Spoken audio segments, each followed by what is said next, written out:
মে 2011 রাত 2টোর সময় Osama bin লাদেনের ঘরে প্রবেশ করে আমেরিকার শিল টিম এবং তাকে হত্যা করে। আর তার ঠিক 2 ঘন্টার মধ্যেই আমেরিকার নেভি তার দেহটিকে আরব সাগরের মাঝে নিয়ে গিয়ে একটি ভারী বাক্সের মধ্যে ভরে সমুদ্রের মধ্যে ফেলে দেয়। পরিবারের 52 জন ভাই বোনের মধ্যে 17 নম্বর লাদেন ছিলেন একজন কোটিপতি বাবার সন্তান। তারপরেও আমেরিকা লাদেনের ডেড বডি কারোর হাতে না দিয়ে মানব সভ্যতা থেকে অনেক দূরে নিয়ে গিয়ে সমুদ্রের 1000 ফিট নিচে দাফন করেন। কিন্তু এখন প্রশ্ন এটাই হলো যে কেন তারা সমুদ্রের মাঝে লাশটিকে দাফন করলো। আসলে এর পিছনে বেশ কিছু কারণ রয়েছে। আসলে ওসামা বিন লাদেন তার দেশ সৌদি আরবের মধ্যে ব্যান ছিল, মানে তার ডেড বডি এর জন্য সেখানে কোনো জায়গা ছিল না। কিন্তু এখন প্রশ্ন হলো ওসামা তো সৌদির বিখ্যাত বিজনেস টাইক মোহাম্মদ বিন ওয়াদ বিন লাদেনের ঘরে জন্ম নিয়েছিল, যার বাবা ছিল বিলিয়নার। লাদেনের ফ্যামিলি এতটাই ধনী ছিল যে যখন সৌদি আরবের বাদশাহ রাজকোষ খালি হয়ে যায় তখন লাদেনের ফ্যামিলি গভর্নমেন্ট অফিসারদের 6 মাস পর্যন্ত স্যালারি পে করেছিল। তার বাবার সঙ্গে সৌদি সরকারের সম্পর্ক অনেক ভালো ছিল। কিন্তু প্রশ্ন হলো এত ভালো সম্পর্ক হওয়ার পরেও কেন ব্যান করা হলো। আসলে এর পিছনে কারণ হলো সাদ্দাম হোসেন যখন তেলের লোভে 1990 সালে কুয়েতের উপর হামলা করে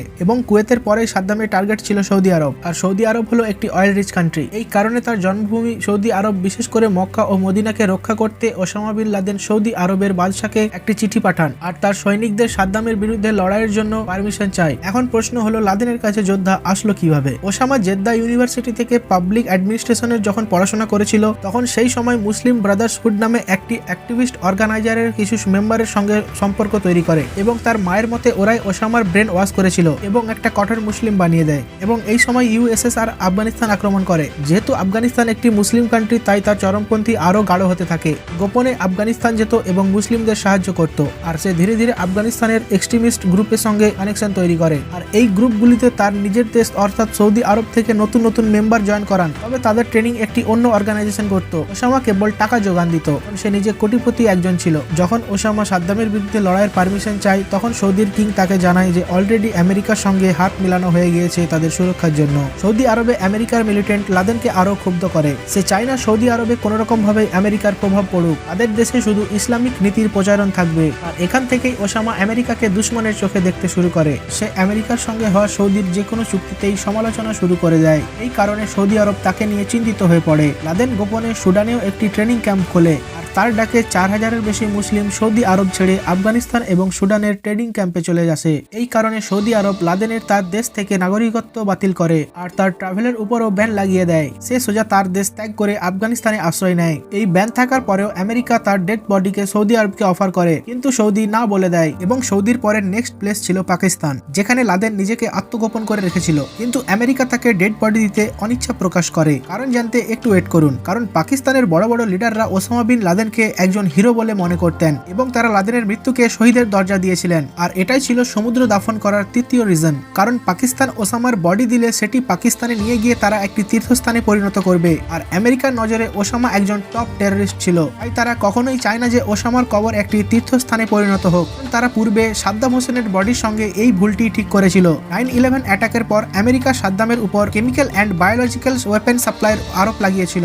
আর সাদ্দাম হোসেন এই অস্ত্র দিয়েই তার দেশে গণহত্যা শুরু করেছিল। আর সাদ্দাম হোসেনকে গ্রেপ্তার করেছিল আমেরিকার মূল মিশন। এই কারণেই আমেরিকা ইরাকের উপর এয়ারক্রাফট অ্যাটাক লঞ্চ করে এবং সাদ্দাম হোসেনকে গ্রেপ্তার করে। আর ইরাকের নতুন সরকার সাদ্দাম হোসেনের উপর কোর্ট কেস শুরু করে দেয় এবং 2006 সালে তার ফাঁসির রায় ঘোষণা হয়। আমেরিকা তাকে ফাঁসি দেওয়ার জন্য তার নিজের দেশ থেকে ইরাকে নিয়ে চলে আসে। ফাঁসির পরে রীতিনীতি মেনে তার মৃতদেহকে তার জন্মভূমি তিকরিতে দাফন করা হয়। এই সময় ওই স্থানে 4 দিন কারফিউ চলছিল। তারপরেও লাখো লাখো লোক রাস্তায় নেমে আসে তাকে সাপোর্ট করে প্রতিবাদ শুরু করে। আর এরপর থেকেই সাদ্দাম হোসেনের কবরস্থানটি ইরাকের কট্টর মুসলিমদের কাছে একটি তীর্থস্থানে পরিণত হয়। শুধু সাদ্দাম হোসেন নয়, স্ট্যালিন একজন সোভিয়েত ইউনিয়নের একজন কঠোর শাসক ছিল। তার 30 বছরের রাজত্বে প্রায় 90 লক্ষ জনগণকে হত্যা করেছিল।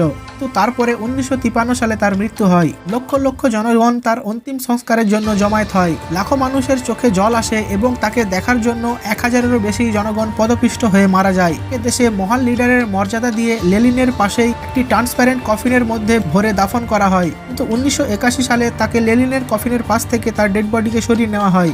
1956 সালে কমিউনিস্ট পার্টির সেক্রেটারি পিতা ক্রসচেপ লেনিনের বিরুদ্ধে প্রচার চালান। সে তার কঠোর এবং ক্রোধের কথা সবার সামনে তুলে ধরে, যার ফলে তার মৃতদেহকে সেখান থেকে সরিয়ে বের্লিন মেক্সোপলিসের একটি গাছের নিচে পুনরায় সমাধি করা হয়। আমরা সবাই জানি অ্যাডলফ হিটলার 6 মিলিয়ন ইহুদি হত্যাকারী। তার তার মৃত্যু বার্লিনের বাংকারের ভিতরে হয়। রাশিয়ান সেনারা বাংকারের ভিতর প্রবেশ করতেই জার্মান সেনারা আত্মসমর্পণ করেন, আর তারপর থেকেই হিটলারের মৃতদেহ আর কোথাও পাওয়া যায়নি। কোন অনুযায়ী হিটলার তার প্রেমিকাকে ওই রাতেই বিয়ে করে এবং তারপর ওই রাতেই তারা আত্মহত্যা করে। তার অফিসাররা তাদের আগুন জ্বালিয়ে ছাই করে দেয় আর মাটি চাপা দিয়ে দেয়। কিন্তু এই ঘটনাটা কতটা সত্যি তা নিয়ে অনেক সমালোচনা রয়েছে। এই ঘটনার পরে কেউই আসলে জানে না যে হিটলারের সঙ্গে আসলে কি হয়েছিল। তো এক্সপার্টদের মতে বাংকারে হামলার পরে রাশিয়ার সেনারা হিটলারের দেহটিকে গোপনভাবে রেখেছিল।